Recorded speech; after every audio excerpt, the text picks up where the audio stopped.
a storming bracket! Venom, Let There Be Carnage is a sequel to the 2018 movie Venom, which I did see in theaters. I've only seen that movie actually one time, which was in theaters, and my thoughts on that movie, I actually did review it on this channel. You guys can check that out, my 2018 movies playlist down below. But my thoughts on that movie, just to quickly sum it up, were that I enjoyed the 2018 movie. I found it to be diverting, but I don't really remember too much about it other than like a cool car chase as well as Ludwig Göransson's score. That's about all I remember. Oh, and the chemistry between Eddie Brock and obviously Venom. But besides that, the movie just, it kind of left my memory. And I will say that, again, right place at the right time, because I feel like if I were to watch it now, I probably wouldn't like it 3 years later.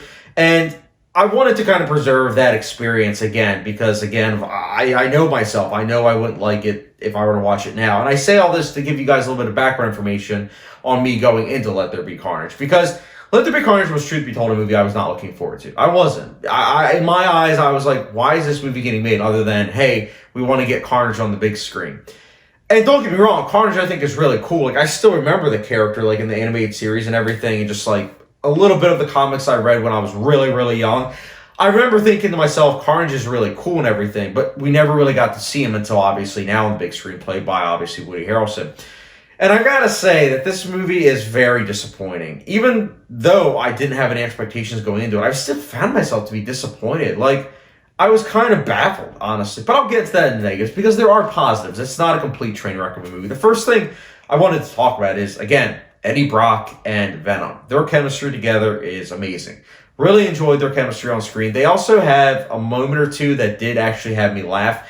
So I do have to give them props for that, as well as just, again, the bickering, the chemistry between these two. It's definitely palpable, and I enjoyed it quite a bit. The other thing I have to say is that it was very nice to see the cast. Like, the cast, I felt like, unfortunately, kind of gets sidelined, but it was still nice to see Michelle Williams. Honestly, Michelle Williams is such a great actress. It stinks that she got underutilized in this movie, but still, when she appeared, she definitely did a good job, and I really liked her chemistry with Tom Hardy, so there's that as well. And also, the mid-credits scene and the end credits is hands down the best scene in this movie.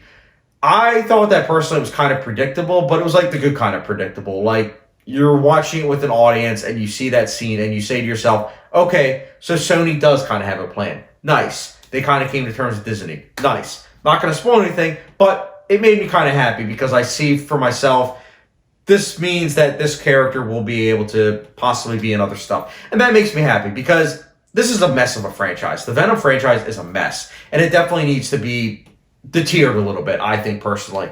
Now, hear me out with this. I wanted to say this. If you enjoy this movie, I totally respect that. I totally get it, because the first one was a big success, and I know a lot of people just want to see Carnage on the big screen, and I can respect that.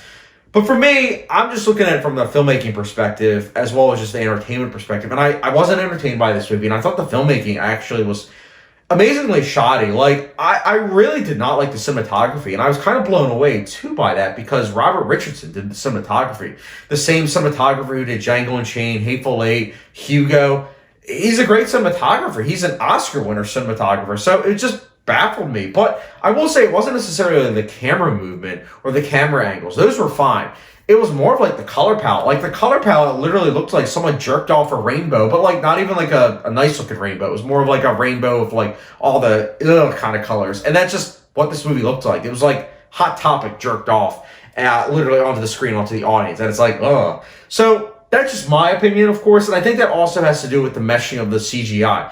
The CGI in here is not necessarily bad per se. Like, I do think that the CGI on like the tongue and a little bit on Venom is pretty decent, I would say, but there are a lot of times where, like, you can definitely tell things are green screen, but not only that, things just aren't really convincing and don't mesh well with the actual live action things that are going on and with the CGI. So the blending just doesn't really work, and it's honestly a surprise given that Andy Serkis directed this. So it seems like he's someone that is able to obviously do motion capture very well, but he still hasn't made the leap as a director to be able to do that, unfortunately. But still, I was surprised in that area because, again, it's a big blockbuster studio movie. Also, this movie has it where characters and story beats just happen just because. And the way it's edited is also like, holy cow. Like, it reminded me of the editing of Suicide Squad. Not the Suicide Squad, Suicide Squad from 5 years ago. It reminded me of that because things were just going so fast to where it's like, why is this happening? And it's like, wait a minute. So, like, this romance got sped up in the first 2 minutes of the movie and you want me to care about it, it's the catalyst for the entire movie.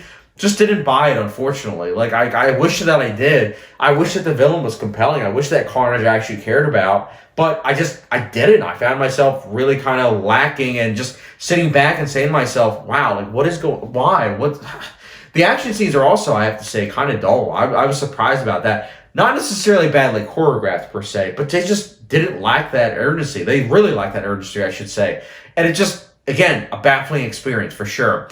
It's also way too simplistic for my liking. I found some people that I know that I went to the movie with, they said that they found it to be kind of like The Evil Dead 2, and I really don't see it, honestly, because The Evil Dead 2, it's a good movie. It's tongue-in-cheek for sure, but Venom Let There Be Carnage wasn't all tongue-in-cheek. There were many moments that were supposed to be played for seriousness, and it just didn't work. Some of the humor also just landed flat. Like, there were a lot of times, actually, I should be truthfully honest, that just fell flat, and I was like, what is going on? And they would focus on it a lot. So here's my thing. The movie focused on that a lot, especially early on, and it's like, the movie obviously wants to get to that showdown in the final act, which they spoil it in the trailer anyways, but they wanted to build up to that, but unfortunately, there's no build up. There's just stuff happens early on, and then it leads to the third act, and you don't even really understand fully why characters do certain things, why the villain does the things that he does, and also, like, there's just so many things I want to talk about in terms of spoilers, but I'm not. But there's just so many things that, like, I told my one friend afterwards, I was just making fun of him because I was like, what? It just baffled me. That's the word of the day for me. It baffled me. And I just sit back and I say to myself, I hope that people enjoy it. I hope that people have a good time. I personally didn't, but I don't want to freak out because it's not worth it. Because again, I want people to be happy, but for myself, I left the movie with a headache. I found the sound mixing to be blaring and overdrawn to the point of where it was like, what is going on? And then I also found a lot of the things to be cliche to the point of one-dimensional. And it's a shame, really. But that being said, Venom Let There Be Carnage. Again, if you enjoy it, that's cool. But for me, I really didn't like this movie, and it has a couple positives. That withstanding, I will be giving this a 2 out of 5 star rating. So, no hot sauce rating. And honestly, I would have given this a 1.5 out of 5 star rating. But I ended up having to start because of that mid-credit scene, which, by the way, is the best part of the movie. But, this movie was a mess. Curious to hear your guys' thoughts, though, on this movie. Did you like it? Did you not?